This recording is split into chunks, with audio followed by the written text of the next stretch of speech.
আসসালামু আলাইকুম। কেমন আছেন সবাই? আশা করছি সবাই ভালো আছেন। তো গল্পগুলো কেমন লাগছে অবশ্যই কমেন্ট বক্সে জানাতে পারেন। অনেকেই আছেন আপনারা গল্প পড়েন কিন্তু কোনো লাইক দিচ্ছেন না, কমেন্ট বক্সে কোনো কমেন্ট করছেন না। আপনাদের মন্তব্য তো অবশ্যই জানাবেন। একটা গল্প শুনলে তো অবশ্যই জানাবেন যে গল্পটা কেমন লাগছে। তাহলে তো বুঝতে পারবো যে গল্পগুলো আপনাদের কাছে ভালো লাগছে। তাহলে তো আমি গল্প দিতে উৎসাহ হব। আপনাদেরকে বারবার একটা কথা বলি, আপনারা গল্প শুনেন ভালো কথা কিন্তু একটা লাইক তো দিতে পারেন। এত কষ্ট করে আপনাদের জন্য গল্প তৈরি করি, আপনারা একটা লাইক দিবেন আর সুন্দর, সুন্দর কমেন্ট করবেন। এতেই তো আমার ভালো লাগবে। আমি বেশি কিছু চাই না আপনাদের ভালোবাসায়। আমি চাই অনেক দূর এগিয়ে যেতে। তাই আপনাদের সাপোর্ট চাচ্ছি। আপনারা সাপোর্ট করবেন তাহলেই অনেক দূর এগিয়ে যেতে পারবো। তো অবশ্যই সবাই লাইক দিবেন, কমেন্ট করবেন। তো চলুন গল্পে চলে যাচ্ছি। শুরু করছি মন বাড়িয়ে ছুঁই পর্ব ১৯। লিখেছেন ফাবিহা মম। মাহাতিমের বাঁকা হাসিটা দেখে বিমূঢ় হয়ে গেল মেহিনুর। মাথার ভেতরটা ভোঁ ভোঁ করছে এখন। মাহাতিমের কাণ্ডকারখানা দেখে প্রচণ্ড লজ্জায় গা কাটা দিয়ে উঠেছে। রাতে কখন এই কাজটা করলো বুঝতে পারছে না সে। মেহিনুর হড়কে যাওয়ার মুখটা দেখে খুব মজা পাচ্ছে মাহাতিম। মেহিনুরকে আরও জ্বালাতন করার জন্য ওর দিকে পা চালিয়ে দিল। পাঞ্জাবির স্লিভগুলো ঠিক করতে করতে মেহিনুরের পিছনে এসে দাঁড়ালো। মেহনুর তাড়াতাড়ি দু কদম সরবে ভেবেছিল, কিন্তু মাহাতিম সেই ভাবনার মধ্যে পানি ঢেলে সব কিছু নস্যাৎ করে দিল। মেহনুরের পিছনে দাঁড়িয়ে ওর ভেজা চুলগুলোয় হাত বাড়িয়ে দিল। মাথার তালুতে হাত রেখে সেই হাতটা ধীরে ধীরে নিচে নামাতে লাগলো। এক পর্যায়ে ঘাটের কাছ থেকে চুল সরিয়ে বাঁকাদের দিকে এক ধীর গতিতে ঠেলে দিল। মেহিনুর তখন আয়নার দিকে শান্তভাবে তাকিয়েছিল। মাহাতিমের প্রতিটি কার্যকলাপ শক্ত হয়ে আয়নার ভিতরে দেখতে পাচ্ছিল। চুলের টুপটাপ পানিতে গোলাপি ব্লাউজটা ভিজে গেছে ওর। ভিজে যাওয়ার কারণে মেহিনুরের পাতলা পিঠটার সাথে লেপ্টে আছে তা এখন। মাহাতিম ব্লাউজের অবস্থা পর্যবেক্ষণ করে আয়নার দিকে মেহিনুরের পানে তাকালো। মাহাতিমের এমন গাঢ় দৃষ্টি চাহনি দেখে মেহিনুর তৎক্ষণাৎ চারপাশের সব কিছু গুলিয়ে ফেলল। কোনো বিশেষ মন্ত্র জালে আবদ্ধ হয়ে শুধু মাহাতিমের দিকে ড্যাব ড্যাব করে তাকিয়ে রইল। মাহাতিম সর্বদার মতো নিঃশব্দে নিজের কার্য কৌশল চালাতে থাকলো। মেহিনুরের ডান কাঁধটার দিকে মুখ এগিয়ে ওর কাঁধের উপর থুতনি রেখে দিল। ওই থুতনি রাখায় সাথে সাথে রোমাঞ্চকর অনুভূতিতে সিক্ত হলো মেহিনুর। বড় বড় আঁখি দুটো পাতা চট করে বন্ধ করে ফেলল। তখন মাহাতিমের সম্মোহন করা অতুল স্পর্শ বশবর্তী হয়ে চুপটি মেরে রইল মেহিনুর। চোখের সামনে ছোট্ট মানুষটার গুটিসুটি অবস্থা দেখে মনে মনে প্রচুর হাসি পাচ্ছিল মাহাতিমের। কিন্তু সেই হাসিটা পুরোদমে চেপে রেখে মেহিনুরের উদ্দেশ্যে শান্ত কণ্ঠে বলল, সেদিনের কথা মনে আছে? যেদিন তোমার রুমে ভুল করে এসেছিলাম। আমাকে দেখে তুমি কেমন করে ভয় পেয়েছিলে, কেমন করে চমকে গিয়েছিলে মনে পড়ে? ভুলবশত তোমার রুমে এসেছিলাম বলে সেদিন রাতে জ্বর বাঁধিয়ে ফেললে। আজ একই রুমে তোমার সাথে দাঁড়িয়ে আছি মেহিনুর। সেই পরিচিত আয়নার তাকিয়ে তোমার ছোট্ট মুখটা দেখছি।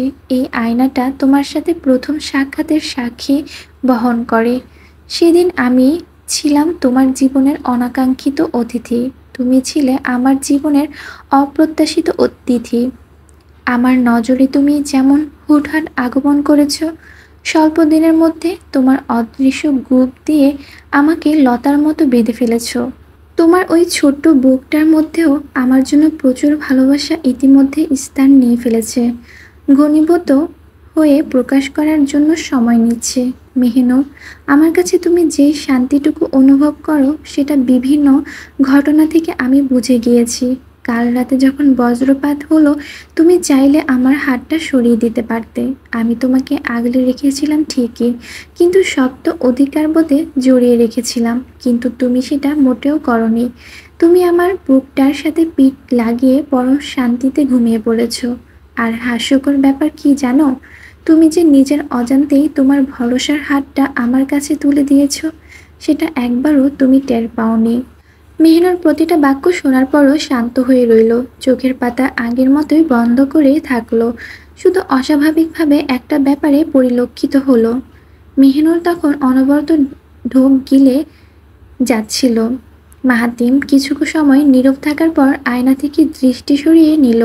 মেহনুরের কাঁধ থেকে থুতনি সরিয়ে গলার দিকে এক পলকের জন্য তাকালো। জায়গাটা গোলাকার বৃত্তের মতো লাল হয়ে আছে। ক্ষুদ্র কালো তিলটা কেন্দ্রবিন্দুর বৃত্তের মাঝখানে ঠাঁই নিয়েছে। কাল রাতে ওই তিলটাই কিভাবে যেন আবেশে ডুবিয়ে দিয়েছিল। ওইটুকু সৌন্দর্যের কাছে মুগ্ধ হয়ে একটু বেপরোয়া আচরণ করেছিল মাহাতিম। নিজের অবস্থার উপর বিভ্রান্ত হয়ে ঘুমন্ত মেহনুরের গলায় ঠোঁট বসিয়ে দাঁত চাপিয়েছিল। মাহাতিম সেই দাগটার উপর নিবিষ্ট নয়নে তাকিয়ে রাতের অবস্থাটা চিন্তা করতে থাকলো। কিন্তু সেই চিন্তার প্রহর এমন হয়ে উঠল, হঠাৎ মেহনুর অপ্রতিভ আচরণের মতো কেঁপে উঠল। পরপর ৩ বার এই জায়গায় স্পর্শ পেয়ে দারুণ উৎকণ্ঠায় জর্জরিত হয়ে কুণ্ঠিত হলো মেহনুর। মেহনুরের সংকোচ ভরা অবস্থা দেখে মাহাতিম গলা থেকে মুখ সরিয়ে ফেলল। চটপট করে ওর কাছ থেকে ২ পা পিছিয়ে ফ্লোর থেকে গামছা তুলে নিল। মেহনুর তৎক্ষণে স্বাভাবিক স্থিরে ফিরে আসলে দ্রুত রুমের অন্যদিকে চলে যায়। মাহাতিমের দৃষ্টি থেকে নিজেকে আড়াল করার জন্য আলমারির দ্বার খুলে এমনি হাতাপাতি করতে থাকে। মাহাতিম আধভেজা গামছাটা ড্রেসিং টেবিলের উপর রেখে স্ফীত একটা হাসি দিয়ে চলে যায়। রুমের ভেতর থেকে চলে যাওয়ার শব্দ শুনে বুক ভর্তি নিঃশ্বাস ছাড়ে মেহনুর। লোকটা যে কথায় কাজে কার্যকাণ্ডে দারুণ লজ্জায় ফেলতে পারে সে সম্বন্ধে বিন্দুমাত্র সন্দেহ নেই এখন। মাহাতিমের আদেশ মতো আজ ১১টার দিকে রওনা দিবে সবাই।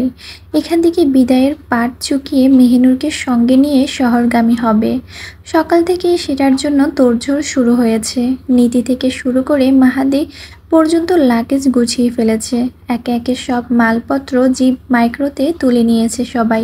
হান্নান শেখ অনেক অনুনয় করলেন থাকার জন্য, কিন্তু মাহাতিমের কাছ থেকে আসল ঘটনা শোনার পর তিনি আর বাধা দিলেন না।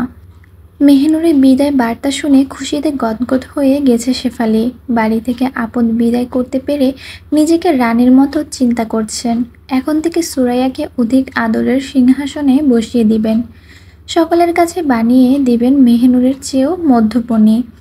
শেফালির এই দুর্ধর্ষ চিন্তার পেছনে কতখানি উগ্রস্ত ভাব ছিল সেটা কেউ জানত না। এমত অবস্থায় মেহনুরকে যখন মার্জার মেয়ে তুল্য এবং মাহাতিমের স্ত্রী রূপে আজীবন জন্য বিদায় জানাচ্ছিল, তখন শেফালি শেষবারের মতো মাহাতিমকে আড়ালে ডেকে আনলো। মাহাতিমও বিদায়কালে দ্বিমত ভাবা না রেখে শেফালির সাথে একটু দূরে এলো।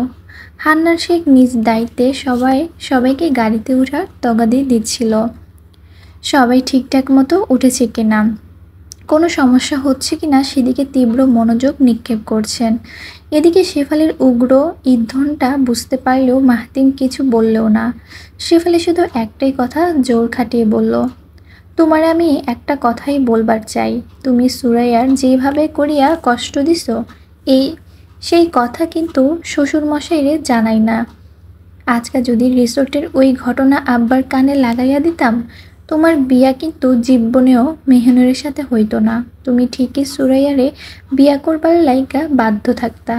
শেফালির আউলফল কথা শুনে মাহাতিম ভ্রু উজিয়ে তাকালো। এই মহিলা যে এত বেশি পরিমাণে ফালতু সে সম্পর্কে স্পষ্ট ধারণা ছিল, কিন্তু আজকের এই কথা শুনে সেটা পুরোপুরি বিশ্বাস করতে বাধ্য হলো মাহাতিম। শেফালির মতো মহিলাকে গলা ধাক্কা দিয়ে বের করা উচিত। এই মহিলার অতীত জানার পরও হান্নান মোল্লা কীভাবে মোল্লাবাড়িতে জায়গা দিয়েছে সেটা মাহাতিম কিছুতেই বুঝতে পারছে না। শেফালির এমন কথা শোনার পর ডানে তাকালো মাহাতিম। সবাই কি সুন্দর হাসি খুশি উল্লাসে মেহনুরকে বিদায় জানাচ্ছে, সেই দৃশ্যটা এক পলক দেখল। এরপর সেখান থেকে চোখ ঘুরিয়ে শেফালির দিকে ক্রুদ্ধ দৃষ্টিতে তাকালো। অল্প উচ্চতার মহিলা দেখে মাথা একটু নিচে নামিয়ে নিল।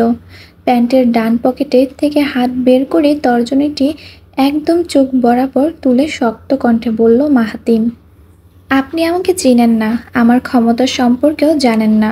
আমি যে এক তুড়িতে আপনার তাসের ঘর ভেঙে দিতে পারি সেটা হয়তো কল্পনাও করতে পারবেন না।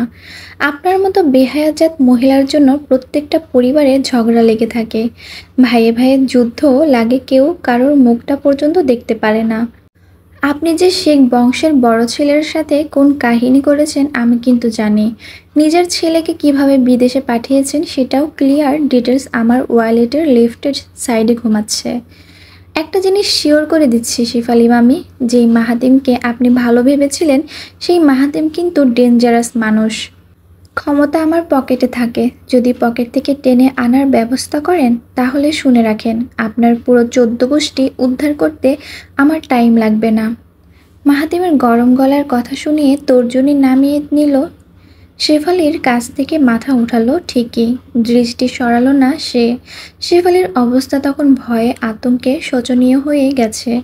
মাহাতিমের পেশা সম্বন্ধে না জেনেছে সেটা কোনোভাবেই রাজনীতির সাথে যুক্ত না, কিন্তু পেশাটার নাম এতই কঠিন ওর উর্ব মস্তিষ্ক মনে রাখতে পারে না। শেফালি বড় একটা ঢোক গিলে নিজের সংযত রেখে জোরপূর্বক হাসি দিল, কিন্তু সেই হাসিতে মাহাতিমের মুখের অবস্থা পরিবর্তন হলো না।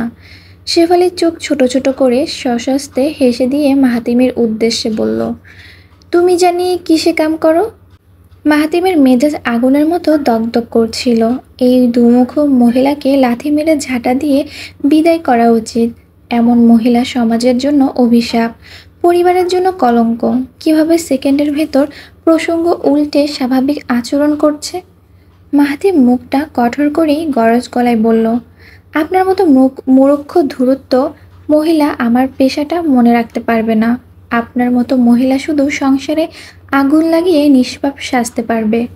দরকার পড়লে নিজের দোষটা সুন্দর করে আরেকজনের ঘাড়ে চাপাতে পারবে।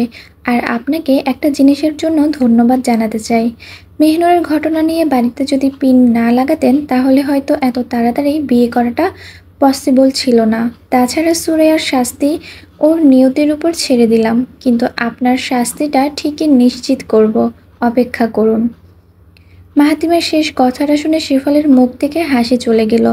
এমনভাবে হাসিহীন হলো যেন খারাপ কিছুর মুখোমুখি হতে যাচ্ছে।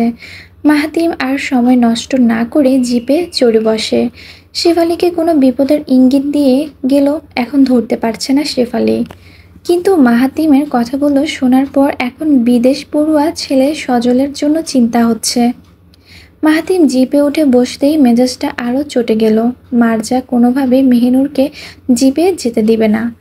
একটানা দীর্ঘ জার্নি, তার উপর কড়া রোদের মধ্যে মেহিনুর অবস্থা খারাপ হতে পারে। এসব চিন্তা করে মার্জা মেহিনুরকে জিপে পাঠাতে নারাজ। এদিকে জিপের স্টিয়ারিং দু হাতে আঁকড়ে রাগে গজগজ করছে মাহাতিম। মাথাটা ডানে ঘুরিয়ে মাইক্রোর দিকে ক্ষুব্ধ দৃষ্টিতে তাকিয়ে আছে। মার্জাও মাইক্রোর জানালা দিয়ে চোখ রাঙিয়ে পাল্টা দৃষ্টি ছুঁড়ে তাকিয়ে আছে। মা ছেলের এমন অনন্ত দৃষ্টি দেখে সবাই নির্বাক হয়ে গেছে। হান্নান মোল্লা এমন উটকো পরিস্থিতি দেখে তাড়াতাড়ি দলের শান্ত করার জন্য মাহাতিমের কাছে যায়।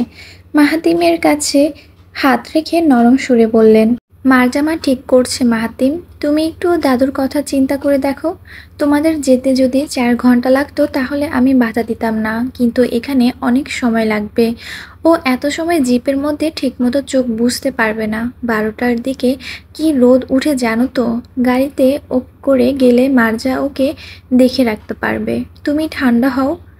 হান্নান শেখের যুক্তি শুনে মাহাতিম কোনো দ্বন্দ্ব সৃষ্টি করল না, চুপচাপ সেটা মেনে নিয়ে হ্যাঁ সূচকের সাই বুঝিয়ে দিল। মাহাতিমের অবস্থা দেখে ড্রাইভিং সিটে বসা সিয়ামের হাসি পেল। পাশে বসা তৌফিকের কানে কাছে হাসি চেপে ফিসফিস করে বলল, বদ্দা সেটি গেছে।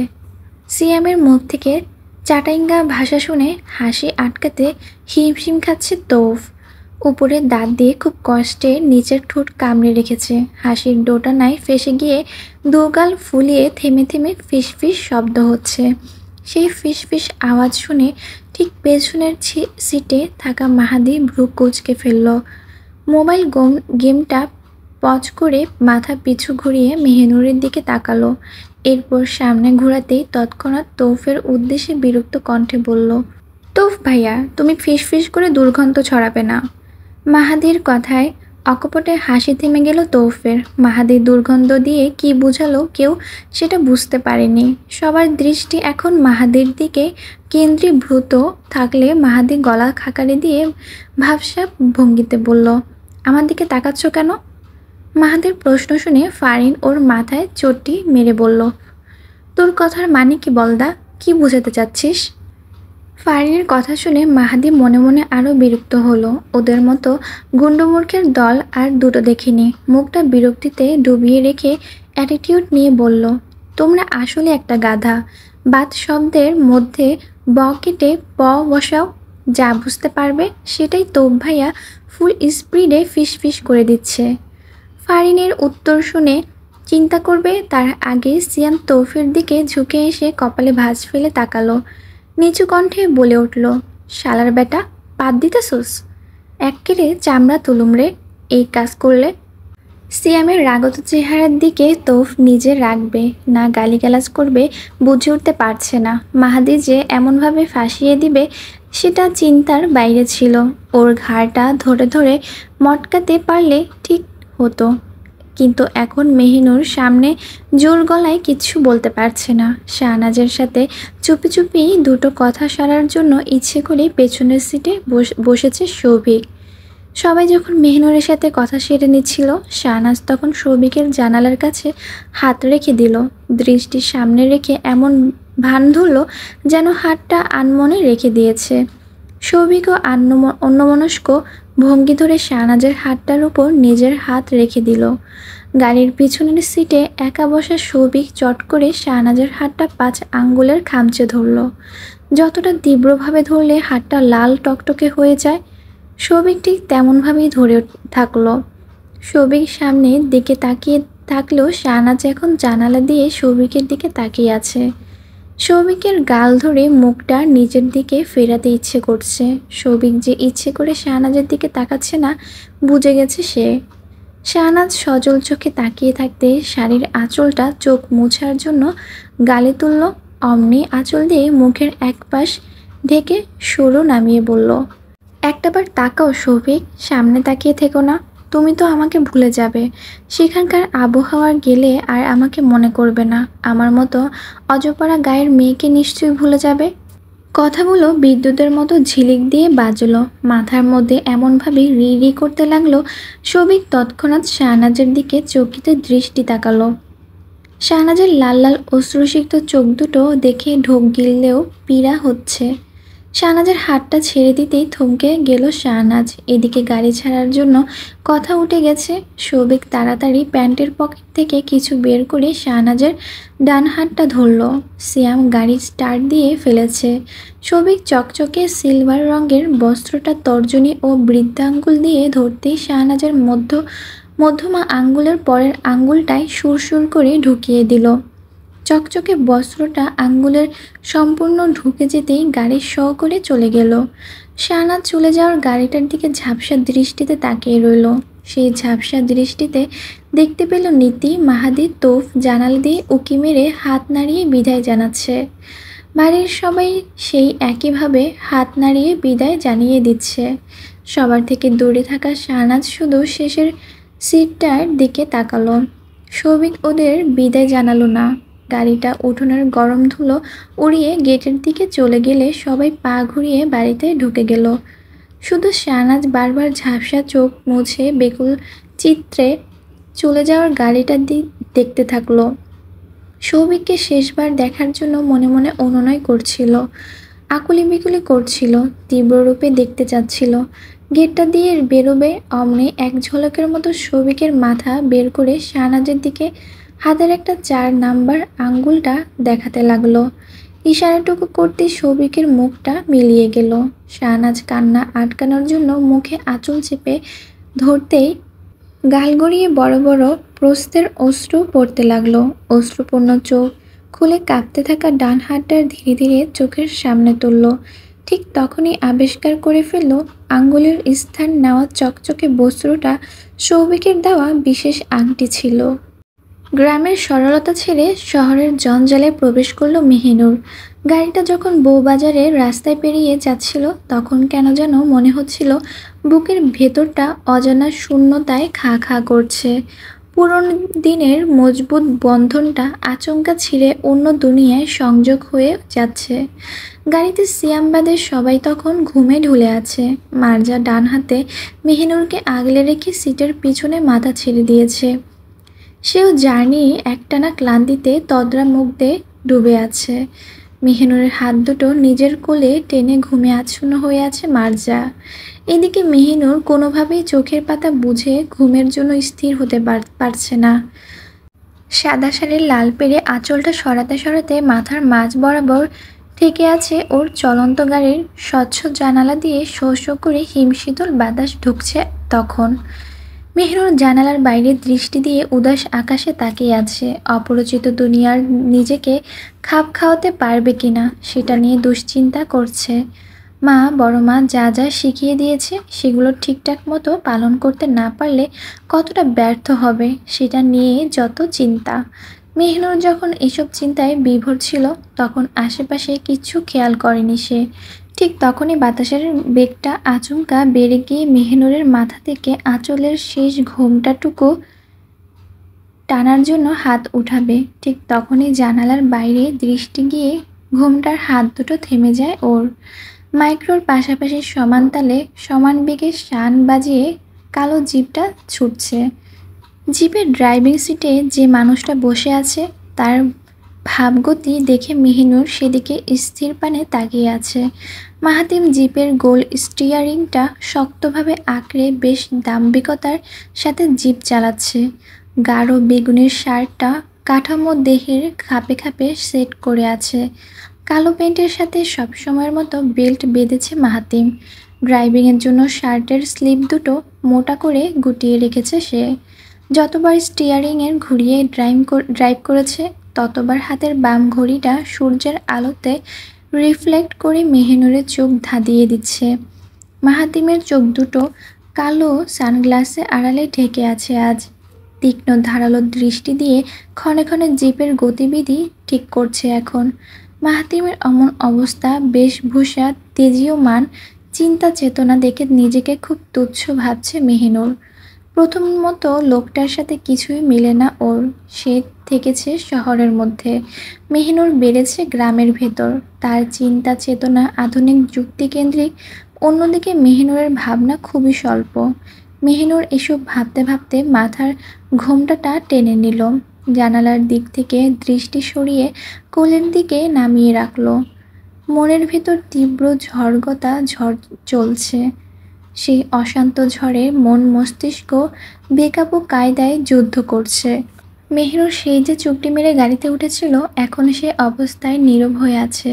মাহাতিম বারবার ড্রাইভিংয়ের ফাঁকে মেহিনুরের দিকে তাকাচ্ছে। ওর অবস্থা দেখে যতদূর বুঝতে পারল কোনো বিষয় নিয়ে মেহিনুরের মধ্যে বিষাদায়ের ছায়া নেমেছে। মাহাতিম ওর দৃষ্টি আকর্ষণ করার জন্য হর্ন সিস্টেমের হাতের তালু চেপে মৃদু ভঙ্গিতে হর্ন বাজালো। সিয়াম তখন কপাল কুঁচকে লুকিং মিরর তাকালে তখনই পিছনের ভিউ দেখে ড্রাইভ করার অবস্থায় হেসে দিল। সেখান থেকে দৃষ্টি সরিয়ে নিতেই মেহিনুর তৎক্ষণাৎ জানালা দিয়ে বাইরে তাকালো। সানগ্লাসের আড়ালে থাকা চোখ দুটো দেখতে না পেলেও মাহাতিমের মুখটার দিকে চুপ করে তাকিয়ে রইল। মাহাতিম ফাঁকে ফাঁকে দুদফা মেহিনুরের দিকে তাকিয়ে শেষে জিপের স্পিড বাড়িয়ে সিয়ামের পাশাপাশি আসলো। সিয়াম ক্ষণিকের জন্য মাহাতিমের দিকে তাকালে মাহাতিম সে সময় ছোট্ট একটা ইশারা করল। সেই ইশারাটা কী ছিল সেটা মেহিনুরের পক্ষে বোধগম্য ছিল না। কিন্তু সময়ের পাল্লা ভারী না হতে সিয়াম গাড়ির স্পিড এমনভাবে বাড়িয়ে দিল সবাই গাড়ির অমাত্রিত ঝাঁকুনি খেয়ে ঘুম থেকে চমকে উঠল। তো গাড়ির জানালার সাথে মাথা ঠেকিয়ে হাঁ করে ঘুমাচ্ছিল। কিন্তু গাড়ির এমন আকস্মিক স্পিডে হড়বড় করে চমকে উঠে সিয়ামের দিকে ক্রুদ্ধ দৃষ্টিতে তাকালো। কাঁচা ঘুম নষ্ট করার জন্য মেজাজে তুগগে উঠে গেছে তৌফের। এদিকে সিয়াম তৌফের দিকে ভেটকি মেরে তাকালে তৌফ আহত পশুর মতো ছটফট করে পা থেকে জুতা খুলতে থাকে। সিয়াম এই দৃশ্য দেখে তাড়াতাড়ি ওর হাত ধরে আটকায়। এক হাতে ড্রাইভ করতে অন্য হাতে তৌফের সাথে হাড্ডাহাড্ডি অবস্থা চলতে থাকে। একটু আগে যারা ঘুম থেকে উঠেছিল তারা আবার ঘুমে ঢুলে পড়ে। সবাই আবার ঘুমে নিমগ্ন হলে কেউ দুজনের অবস্থা দেখতে পায় না। মেহিনুর অমন পাগলের কারখানা দেখে একবার তৌফির দিকে তাকাচ্ছে, আরেকবার উজু বুকের মতো সিয়ামের আকুতি মিনতির দৃশ্য দেখছে। অথচ প্রতিবার কিছু বলতে যেয়ে থেমে যাচ্ছে মেহিনুর। এক পর্যায়ে তৌফির চোখ মেহিনুরের দিকে চলে যায়, আর সাথে সাথেই মেহিনুরের দিকে জোরপূর্বক হাসি দিয়ে হাত থেকে জুতা ছিঁড়ে দেয়। সিয়ামও মারাত্মক লজ্জা পেয়ে শান্ত ভঙ্গিতে গাড়ি চালাতে থাকে, অনাকাঙ্ক্ষিত ঘটনার জন্য মনে মনে তৌফকে দোষারোপ করে। দুপুরের সূর্যটা মধ্য গগন ছেড়ে পশ্চিমের দিকে হেলে পড়েছে। তপ্তময় জৌলুস ছেড়ে ডুবার জন্য প্রস্তুতি নিচ্ছে। চারিদিকে কোলাহল ছাপিয়ে কোনো জ্বালাময় হয়ে গিয়েছে। মেহিনুর গাড়ির ভেতর এসির নিচে থাকলেও ব্যস্ত শহরের যানজট দেখে প্রচুর অবাক হচ্ছে। আকাশে দীপ্তমান সূর্যটা থাকতে থাকতে মাইক্রোটা পাকা ধরেছে এখন। ঠিক মিনিট 10 মতো টান দিতেই গাড়িটা খোলা গেটের ভেতর দিয়ে ঢুকলো।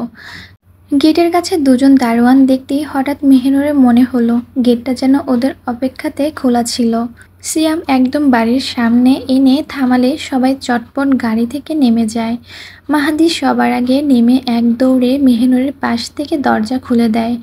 মেহিনুরকে গাড়ি থেকে নামিয়ে নিজের ছোট হাতটার মধ্যে মেহিনুরকে হাতটা গুজে নেয়। মেহিনুর আশ্চর্যভাবে চারিদিকে চোখ বুলাতে থাকে। পায়ের নিচে দামি পাথরের রাস্তা বাঁধানো, চোখের সামনে বিলাসবহুল দোতলা ভবন। ভবনটা এতই উঁচু, আশেপাশের 3-4 তলা বিল্ডিংয়ের মতো সমান। মেহিনুর মাথাটা ডানে ঘোরাতেই সবুজ ঘাসের মাঠ তুল্য জায়গা দেখতে পেল। পুরো বাড়িটা যে গাছ দিয়ে বাউন্ডারি করা, সেটা এমন সন্ধ্যের টাইমেও বোঝা যাচ্ছে। মেহিনুরের অবাক করা চাহনি দেখে মাহাদি মুচকি একটা হাসি দিয়ে ওকে ভেতরে নিয়ে যায়। মেহিনুর এক পা করে সামনের দিকে এগোচ্ছে, অমনি বুকের বক্ষপিঞ্জরটা ধপাস ধপাস করে লাফিয়ে উঠছে। মেহিনুর প্রতিটি পদাঙ্করের দিকে দৃষ্টি রেখে মাথা নিচু করে সুমুখে দরজার সামনে চলে আসে। ডান হাতটা মাহাদির তত্ত্বাবধানে থাকলেও বাঁ হাতটা কে যেন চট করে ধরে। মেহিনুর জোরে জোরে শ্বাস নিতে বামে তাকিয়ে মারজাকে দেখতে পায়। মারজার চোখে মুখে তৃপ্তিজনক হাসি ফুটে মেহিনুরকে নিয়ে ভেতরে প্রবেশ করে। মেহিনুরকে স্বস্তি অনুভব করানোর জন্য নিজের সাথে আগলে রাখে। মেহিনুর বাইরে থেকে যতটা আশ্চর্য হয়েছিল, বাড়িটার ভেতরে দেখে তার চেয়ে বেশি পরিমাণে নির্বাক হয়ে যায়। নীতি প্রীতি সবাই হাত মুখ ধুয়ে কাপড় পাল্টানোর জন্য যার যার রুমে চলে যায়। এদিকে মেহিনুরকে নিয়ে মারজা তখন নিজের রুমে চলে আসে। নিজের বিছানায় মেহিনুরকে বসিয়ে আলমারির দ্বার খুলতে ব্যস্ত হয়। মেহিনুরের জন্য পছন্দের শাড়ি ঠিক করতেই শান্ত সুরে বলে, আমার একটাই ইচ্ছে ছিল, আমার বউটা যেন ছোট্ট হয়। এতটাই ছোট হবে, ওকে আমি আদর যত্ন করে বড় করব, রং বেরঙের শাড়ি পরাবো, চুল বেঁধে দেব, খাওয়া থেকে থেকে শুরু করে সব কিছু শুধু আমি দেখব। কিন্তু তোমাকে আনতে এত দেরি করবে এটা স্বপ্নেও ভাবতে পারিনি। মারজা কথাটুকু শেষ করতে আলমারি থেকে আকাশি রঙের শাড়ি বের করলো। সেটা হাতে নিতে আলমারি বন্ধ করে মেহিনুরের কাছে চলে আসলো। মেহিনুর তখন চুপ করে শাশুড়ির কথা শ্রবণ করছিল। মারজা যে স্বচ্ছ মনের মানুষ এ সম্বন্ধে বড় মা বেশ আগেই বলে দিয়েছে, কিন্তু আজ আবারও মনে হচ্ছে মারজা সত্যি ভালো মনের মহিলা। মেহিনুরকে চুপ থাকতে দেখে মারজা ওর মাথায় হাত বুলাতে থাকলো। মেহিনুরের শান্ত নয়নের দিকে দৃষ্টি রেখে হাসি খুশি মুখে বলল, আমি জানি মেহিনুর, মাহাতিমের সাথে থাকা নিয়ে তোমার মধ্যে কি কাজ করে। এই ভয়টা বিয়ের রাতেও ছিল, এখনও সেটা আছে। আমি আমার ছেলেকে চিনি বলে সেদিন রাতে কোনো বিষয় নিয়ে চিন্তা করিনি। আমি বাবা মশাইকে বলে এসেছি, তিনিও আমার মতামত শুনে রাজি হয়েছেন। তুমি যতদিন মন থেকে ভয় দূর না করছো, মন থেকে সব কিছু না চাচ্ছ, ততদিন পর্যন্ত মাহাতিম আর তুমি আলাদাই থাকবে। মাহাতিম নিজেও এই সিদ্ধান্ত শুনে মত দিয়েছে। এই জন্য তুমি যতদিন চাও, যেভাবে চাও, এই বাড়িতে নিজের মতো করে থাকো। তোমাদের বিয়েটা হুট করে হলেও তোমাদের বোঝাপড়াটা হুট করে ঝুলিয়ে দিতে চাই না। তোমরা দুজন আমার কাছেই থাকবে, আমার কাছেই থাকবে। আমি চাই না তুমিও মাহাতিমের মতো দূরে দূরে থাকো। অন্তত তোমাকে নিয়ে এই বাড়িটার একটু হলেও শান্তি পেতে চাই মেহিনুর। তাই যত কিছুই হোক, তুমি কোনো বিষয় নিয়ে মন খারাপ করো না। মার্জার কথা শুনে মেহিনুর সসম্মান চোখ নামিয়ে নিল, দৃষ্টি নত করে নিজের সুপ্ত ইচ্ছাটা আনমনে বুঝিয়ে দিল। মার্জা আর কিছু না বলে মেহিনুরের হাত মুখ ধুতে পাঠিয়ে দিল। মেহিনুরের জন্য নির্দিষ্ট করা রুমটা দেখার জন্য চলে গেলে মেহিনুর কিছু সময় ওর ওয়াশরুম থেকে বেরিয়ে এলো। গায়ে আকাশি রঙের সুতির শাড়ি জড়িয়ে অনেকক্ষণ পর শান্তি পেল মেহিনুর। কিন্তু সমস্যা একটাই, ম্যাচিং ব্লাউজটা হাতা কোনোই ছুঁই ছুঁই।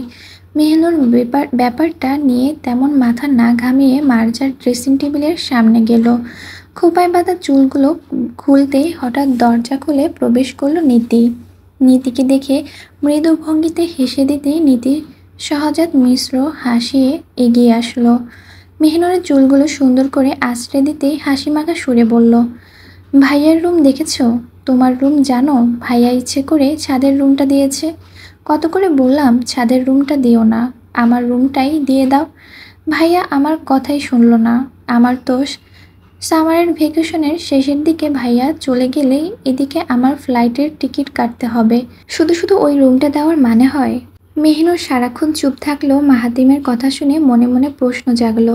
মাহাতিমের বিষয়ে কিছু জানার জন্য নীতিকে তৎক্ষণাৎ প্রশ্ন করলো, আপনাকে একটা কথা জিজ্ঞেস করি, যদি কথাটা শুনে মনে কিছু না করেন তাহলে বলবো, না হলে বলবো না। নীতি প্রশ্নের ধরন দেখেই বুঝে যায় মেহিনুর কী বিষয় জিজ্ঞেস করতে চাচ্ছে।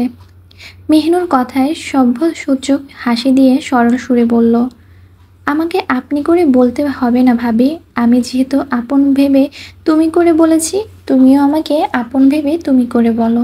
তুমি নিশ্চয়ই ভাইয়ার ব্যাপারে জানতে চাও, ভাইয়া কি করে, কোথায় যাবে, এটা নিয়ে প্রশ্ন করতে যাচ্ছ। আসলে আমি হেল্পলেস, ভাইয়া আমাদের সবটা ভাই বোনকে বলে দিয়েছে তোমাকে এই বিষয় কিছুই না বলতে। কেন না করেছে সেটা তো জানি না, কিন্তু ভাইয়া সম্ভবত তোমার সাথে লুকোচুরি খেলতে যাচ্ছে। মেহিনুর ভালোভাবে বুঝে গেছে ওরা সবটাই ভাই পাগল। ভাইয়ের কথায় উঠে বসে, ভাইয়ের কথায় নাচে গায়ে, এমত অবস্থায় কিছু জিজ্ঞাসা করা যা না করাও তা। মেহিনুর নিরুত্তর মুখে সায় বুঝিয়ে দিলে নীতি ছোট্ট একটা চালাকি করে। মেহিনুরের হাত ধরে বাড়ি ঘোরানোর নাম করে সোজা মাহাতিমের রুমে আনে। মেহিনুর রুমের প্রতিটা জিনিস দেখে আশ্চর্য হয়ে তাকালে শেষমেশ দুই দেয়ালের কোনোকুনি জায়গার দিকে হাঁ করে তাকায় মেহিনুর। দেয়ালের সাথে সেটে থাকা বস্ত্রটা দেখে সাথে সাথে তর্জনী তুলে সেদিকে ইশারা করে নীতিকে আতঙ্কগ্রস্ত কণ্ঠে প্রশ্ন করে, ওটা কি? ওটা এখানে কেন? উনি উনি উনি মেহিনুরের অস্থির মাখা মুখটা দেখে ফিক করে হেসে দেয় নীতি। সেই দেয়ালটার দিকে হাসিমাখা ভঙ্গিতে এগিয়ে যায় তখন। বস্ত্রটার দিকে তাকিয়ে থাকতেই বুক ফুলে লম্বা একটা শ্বাস নেয়। শ্বাসটা টেনে নিতেই সেটা সশব্দে ছেড়ে দিতে থাকে। শ্বাসটা ছাড়তে ছাড়তেই বস্ত্রটার দিকে তাকিয়ে থাকা অবস্থায় শান্ত কণ্ঠে বলে, একটা মানুষের বন্দুকের টিপ যে কতটা ভয়ঙ্কর, এটাই তার চাক্ষুষে প্রমাণ। তুমি ধীরে ধীরে সব জানতে পারবে ভাবি। খুব শীঘ্রই তুমি তরতাজা বুলেটের আওয়াজ শুনতে পারবে।